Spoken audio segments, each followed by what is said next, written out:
حکومت کشمیر پر بھارت کے غاصبانہ قبضے سے نجات اور آزادی کے حصول کے لیے اپنی ذمہ داری پوری کرے۔ جنگ اور جہاد کے آپشن کو مد نظر رکھ کر ہی کشمیر کے مسئلے پر لائحہ عمل بنایا جائے۔ آزاد کشمیر جہاد سے ہی حاصل کیا گیا تھا، آج کا مقبوضہ کشمیر بھی جہاد سے ہی حاصل کیا جا سکتا ہے۔ ان خیالات کا اظہار امیر جماعت اسلامی کراچی حافظ نعیم الرحمن نے یوم یکجہتی کشمیر کے سلسلے میں جماعت اسلامی کے تحت منعقدہ سیمینار سے صدارتی خطاب کرتے ہوئے کیا۔ ان کا کہنا تھا کہ اگر ہماری حکومتیں ماضی میں مسئلہ کشمیر پر اپنا آئینی فرض اور ذمہ داریاں ادا کرتی تو دوسرے، تیسرے اور چوتھے آپشن کی ضرورت ہی نہ پڑتی۔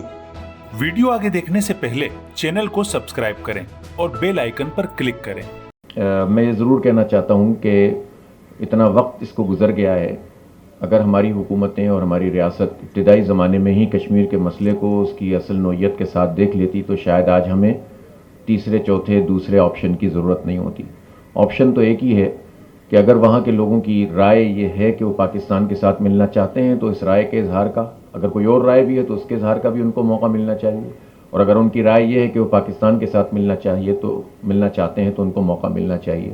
لیکن جو صحیح معنوں میں جہاں پر ہیومن رائٹس کی وائلیشن ہو رہی ہے، جہاں پر ان کو ان کے حق سے محروم کیا گیا ہے، جہاں ان کی شہادتیں ہوتی ہیں، جہاں ان کی عزتیں پامال ہوتی ہیں، جہاں ہزاروں لاکھوں کی تعداد میں لوگوں کو معذور کر دیا گیا ہے، اس کے لیے اقوام متحدہ نہیں جاگتی ہے۔ یہ مسئلہ کیا ہے؟ دنیا میں کبھی بھی معذرت خواہانہ رویوں کے ساتھ اور التجاؤں کے ساتھ دنیا میں طاقت پر لوگ کمزوروں کو حق نہیں دیتے ہیں۔ کمزور بھی حق اس وقت حاصل کرتا ہے جب وہ مزاحمت کرتا ہے۔ ریزسٹنس جو ہوتی ہے اس کے نتیجے میں جو ہے وہ ایک قوت پیدا ہوتی ہے، اس کے نتیجے میں ایک اتحاد پیدا ہوتا ہے۔ اس ریزسٹنس کا مظاہرہ کشمیریوں نے کیا ہے، اور انسانی تاریخ میں ایسے واقعات بہت کم ہیں کہ جتنی ریزسٹنس کشمیری اس وقت کر رہے ہیں۔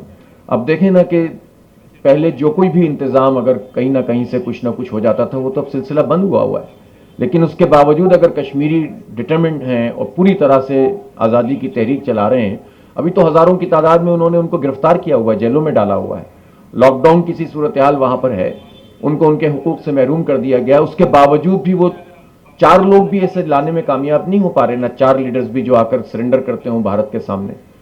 حالانکہ پہلے اختلافات بہت شدید تھے، لیکن خود بھارت کے تجربے نے یہ بات بتا دی لوگوں کو کہ جن کی دوسری، تیسری رائے بھی تھی کہ نہیں، ان سے تو ہمیں دھوکہ ہی ملے گا۔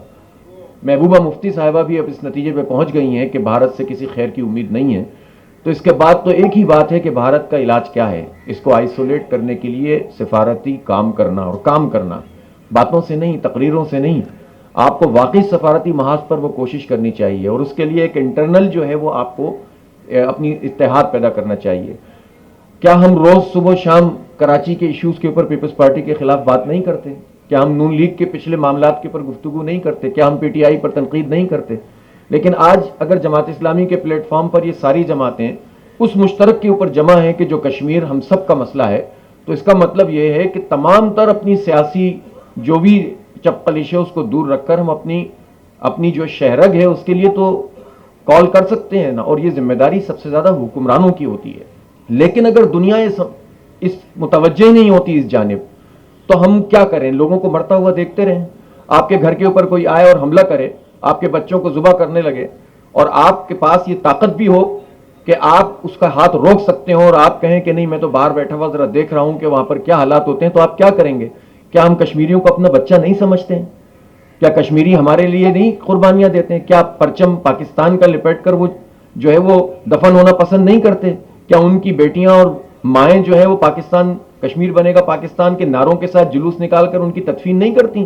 کیا وہاں پر جو ہے وہ 7.5 لاکھ اور اب تو 10 لاکھ ملٹری اور پیرا ملٹری فورسز موجود نہیں ہیں؟ تقریباً 1.5-2 کروڑ کی آبادی بھی نہیں بنتی ہے پوری کی پوری اگر آپ ملا لیں، تو ایک چھوٹی سی وادی کے اندر جس کی آبادی کروڑ کے لگ بھگ ہو، اور اس میں اتنی بڑی تعداد میں فوج موجود ہو، اور اس پر ہم یہ کہیں کہ لڑنا نہیں چاہیے، تو پھر فوج کیوں ہے؟